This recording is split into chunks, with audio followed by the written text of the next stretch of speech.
जय श्री कृष्णा, जय श्री राधे दोस्तों। कैसे हैं आप सब। आज मैं अपनी इस वीडियो में श्री भागवत गीता के तीसरे अध्याय को लेकर आई हूँ। आइए सुनते हैं। अर्जुन ने पूछा, हे जनार्दन, यदि आपके तप से, कर्म से बुद्धि श्रेष्ठ है तो हे केशव, मुझे इस घोर कर्म को क्यों लगाते हो। मिले वचनों से आप मेरी बुद्धि को भ्रम में डाल रहे हैं। निश्चय करके मुझे बता लाइए जिससे मैं कल्याण को प्राप्त हों। श्री कृष्ण जी बोले, निष्पाप अर्जुन, मैं पहले समझा चुका हूँ कि इस श्लोक में दो प्रकार की निष्ठा कही गई है। एक तो सांख्य वालों का ज्ञान योगी और दूसरा योगियों का कर्म योग। कर्मों का प्रारंभ न करने से ही कोई भी निष्कर्म नहीं कहलाता और कर्मों का त्याग करके संन्यास करने से ही किसी को सिद्धि नहीं मिल जाती। मनुष्य क्षण भर भी कर्म किए बिना नहीं रह सकता। प्रकृति के गुण से ही सब मनुष्यों को कुछ न कुछ कर्म करने में लगाते हैं। जो अज्ञानी कर्मेंद्रियों को रोककर आत्मचिंतन करने के बहाने विषयों की चिंता करता है, वह पाखंडी मिथ्याचारी कहलाता है। हे अर्जुन, जो इंद्रियों को मन से दमन कर और विषयों में प्रवृत्त न होने देकर उनसे कार्य लेता है, वह कर्म योग ही अभ्यासी कहलाता है और श्रेष्ठ कहलाता है। अपने धर्म के अनुसार नियमित कर्म करो, क्योंकि कर्म न करने से कर्म का करना अच्छा है। बिना कर्म किए तुम्हारे शरीर का निर्वाह नहीं हो सकता। हे कौन्तेय, यज्ञ में निमित्त किए जाने वाले कर्मों को छोड़कर जितने कर्म हैं उनके करने से मनुष्य को बंधन प्राप्त होता है। अतएव तुम फल की इच्छा त्याग कर यज्ञ के लिए कर्म करो। सृष्टि के आरंभ काल में ब्रह्मा जी ने यज्ञ सहित प्रजा को उत्पन्न किया। प्रजा ने कहा था कि ज्ञानादि कर्म करके वृद्धि को प्राप्त होंगे। यही सब कर्म तुम्हारे निमित्त कामधेनु होवेंगे। इस यज्ञ में तुम देवताओं को संतुष्ट करते रहो और यज्ञ देवता भी तुमको संतुष्ट करेंगे। इस प्रकार परस्पर बर्ताव करते हुए तुम देवता कल्याण को प्राप्त होगे। यज्ञादि कर्मों से प्रसन्न होकर देवता तुमको इच्छित सुख की सामग्रियां देंगे, परंतु उनके लिए दिए हुए दान को जो बिना उनके भोग लगाए ग्रहण करता है वह चोर है। पंच महायज्ञ करके जो शेष बचा हुआ भोग ग्रहण करते हैं वे सब पापों से मुक्त हो जाते हैं और अपने निमित्त ही अन्न पकाते हैं। वे पापी पुरुष पाप को भी भक्षण करते हैं। अन्न से प्राणियों की उत्पत्ति होती है। अन्न मेघ से उत्पन्न होता है। मेघ यज्ञ द्वारा बरसता है और यज्ञ की उत्पत्ति कर्म से होती है। कर्म की उत्पत्ति ब्रह्मा से हुई है और ब्रह्म अक्षर परमात्मा से। इस कारण सदा सब पदार्थों में रहने वाला जो ब्रह्म है वह सब यज्ञों में प्रस्तुत है। हे पार्थ, इसी प्रकार चलाए हुए कर्म के अनुसार जो नहीं चलता वह पापमय और उसका जीवन व्यर्थ है। जो पुरुष आत्मा में रत रहता है और आत्मानंद अनुभव से तृप्त रहता है, आत्मा ही में ही संतुष्ट है, उसे कुछ भी कार्य शेष नहीं। वह कोई कर्म करे या न करे, उसको कोई प्रयोजन अथवा लाभ नहीं है और किसी प्राणी से अपना लाभ करा लेने की भी उसे कोई आवश्यकता नहीं।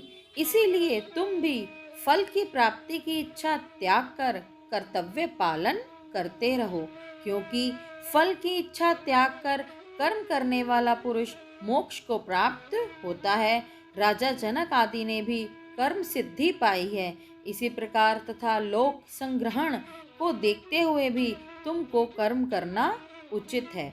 श्रेष्ठ मनुष्य जिस कर्म का आचरण करता है दूसरे मनुष्य उसी के अनुसार चलते हैं और वह जिसको प्रमाणिक मानता है उसी को लोग भी उत्तम मानते हैं।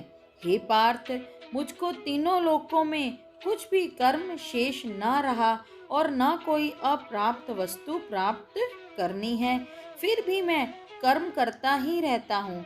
यदि हम भी आलस्य रहित होकर कर्मों को ही करेंगे तो मनुष्य हर प्रकार से हमारे ही पथ को अनुकरण करेंगे।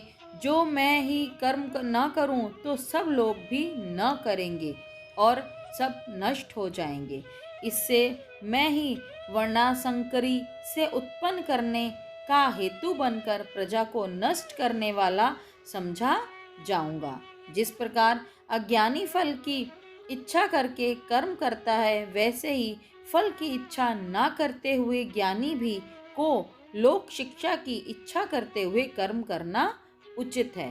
कर्म में आसक्त अज्ञानियों की बुद्धि से ज्ञानी भेद उत्पन्न न करे, परंतु आप स्वयं करता हुआ उससे भी प्रसन्नता पूर्वक कर्म करावे। हे अर्जुन, सब कर्म प्रकृति के गुण से ही उत्पन्न होते हैं, परंतु जिनकी बुद्धि अहंकार से भ्रष्ट है, ऐसे लोग मूर्ख लोग समझते हैं कि हम करता हैं। परंतु जो लोग गुण और कर्म के विभाग का सच्चा सत्व जानता है, वह ज्ञानी पुरुष यह समझकर इसमें आसक्त नहीं होता कि गुणों का यह खेल आपस में हो रहा है। प्रकृति के गुणों को भूले हुए मनुष्य गुणों और कर्मों से आसक्त होते हैं।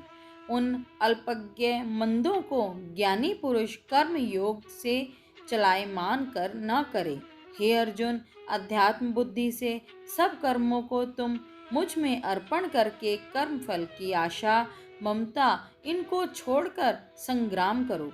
जो पुरुष श्रद्धा पूर्वक मेरे वचनों का पर दोष दृष्टि न करके मेरे इस मत के अनुसार आचरण करते हैं, वे लोग कर्म बंधन से निश्चित ही मुक्त हो जाते हैं। और जो अज्ञानी इस मत पर दोष दृष्टि करते हुए इसको ग्रहण नहीं करते, वे संपूर्ण ज्ञान से रहित हैं, उनको नष्ट हुआ जानो। ज्ञानी मनुष्य भी अपनी प्रकृति के अनुसार आचरण करता है। जीव मात्र अपने स्वभाव के अनुसार रहते हैं, वह हट करने से क्या होगा। इंद्रिय और इंद्रियों में के विषय में प्रीति और द्वेष दोनों व्यवस्थित हैं। इन राग द्वेष के वश न होना चाहिए, क्योंकि ये मनुष्य तो के शत्रु हैं। अपना कठिन कर्म भी दूसरे के सहज धर्म से हितकर होता है। स्वधर्म से मरना भी कल्याण कारक है, परंतु अन्य धर्म भयानक है। अर्जुन बोले, हे कृष्ण, पुरुष को पाप करने की इच्छा न होते हुए भी कौन उसे बलात्कार पाप के मार्ग में प्रवृत्त करता है। कृष्ण बोले, हे अर्जुन, रजोगुण से उत्पन्न होने वाला काम और क्रोध मनुष्य को पाप मार्ग में ले जाता है। इनसे उत्पन्न इच्छा कभी तृप्त नहीं होती। हे महापापी और घोर शत्रु हैं, जो धुआं से अग्नि, धूल और दर्पण और झिल्ली के गर्भ का बालक ढका रहता है, उसी प्रकार विषय की इच्छा से आत्म ज्ञान ढका हुआ है। हे कुंती पुत्र, इस आच्छादित धुआं और सदा अग्नि की तरह तृप्त नहीं होता। इंद्रियां, मन और बुद्धि इस काम के आश्रय स्थान हैं। इसके सहारे विषय इच्छा ज्ञान और को आच्छादित करके जीव को मोहित कर लेता है। अतएव तुम सर्वप्रथम इंद्रियों को वश में करके ज्ञान और विज्ञान को नष्ट करने वाले इस काम को जीतो। कहते हैं इंद्रियां प्रबल हैं और इंद्रियों से भी प्रबल मन है। इस प्रकार जो बुद्धि से परे है, उस परमात्मा को जानकर निश्चयात्मक बुद्धि द्वारा मन को निश्चल करके, हे महाप्रभु, हे महाभाव, तुम उधर दुर्धर शत्रु काम को जीत लो। ये गीता का तीसरा अध्याय था। अगर आपको मेरी ये वीडियो अच्छी लगे तो प्लीज़ मेरे चैनल को लाइक, शेयर और सब्सक्राइब ज़रूर करें। जय श्री कृष्णा, जय श्री राधे।